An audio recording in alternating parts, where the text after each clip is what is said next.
TikTok is a huge national security concern. I can't think of a potentially more powerful propaganda tool. Propaganda tool? Did he just say propaganda tool? I'm sorry, sir. I thought the national security threat was in terms of data collection. Here are some fun facts. Instagram, Facebook, Google, DoorDash, and Airbnb all collect more data than TikTok. TikTok has contributed more than $24 billion to U.S. gross domestic product and more than 224,000 jobs to the U.S. economy. Mind you, as of January 15th, the United States is over $36.2 trillion in debt. There are over 1.3 million creators that operate their businesses on TikTok. In less than 24 hours, 3.4 million American citizens volunteered their data to an actual Chinese communist app in protest of their own government. TikTok is not a publicly shared company. Meta is a publicly shared company. Members of Congress who voted on the TikTok ban are invested in Meta stock.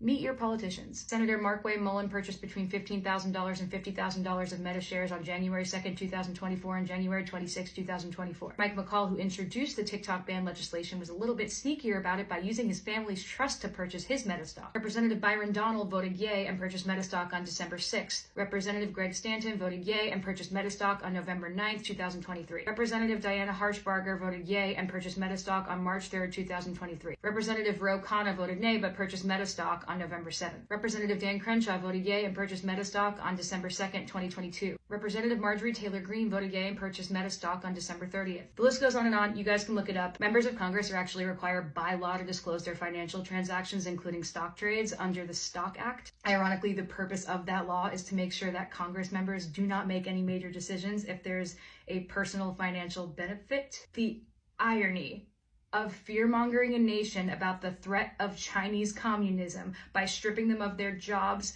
freedom of information, freedom of speech, freedom of open communication, freedom of discourse, and right to discern propaganda is wild. All while one publicly shared corporation that is notorious for controlling propaganda to literally puppeteer elections by unethically collecting our data lobbies Congress to vote on a ban to continue to monopolize where we receive all of our information. And the Congress members who voted for this monopoly were legally allowed to have shares in the stock! But it's totally normal the CIA lizard dumped $7 million into pushing this ban through because he went on Joe Rogan and talked about jujitsu. As for me, I was a broke singer-songwriter trying to make it in the music industry, and now I am one of those 1.3 million creators that can put food on the table because of TikTok. It provided me with the first equal opportunity platform to show my songs to the whole world. I didn't need to be Instagram famous. I didn't need to be some celebrity's kid. I didn't need to have a lot of money. I just needed to post a video of myself singing to my 140 followers. Thanks to TikTok, I have grown my audience to 14.7 million followers. I've accumulated over 270 million likes and billions of views on my music. I could sell tickets to my shows. I bought my first house from the money I made with my TikTok brand partnerships. My songs made it to top 10 radio because I promoted them on TikTok. I built a community of people healing from eating disorders, and with that community, I was able to stand up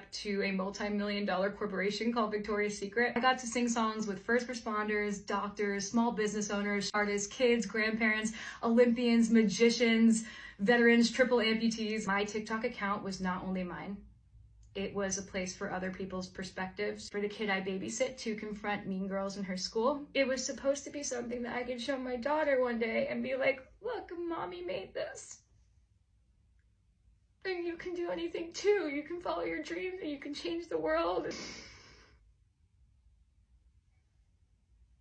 This just feels so icky.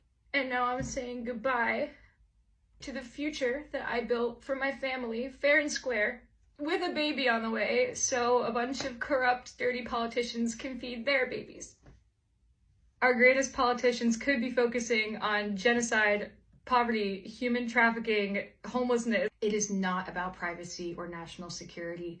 It is all about control. China doesn't want to spy on people pooping while they watch a Get Ready With Me. The government doesn't even hate TikTok. In fact, most of the Congress members that voted to ban TikTok are actually on TikTok, as are all their spouses and children. What the government hates is losing money out of their own pockets. The government hates losing control of the information we receive. And most importantly, the government hates when we talk to each other.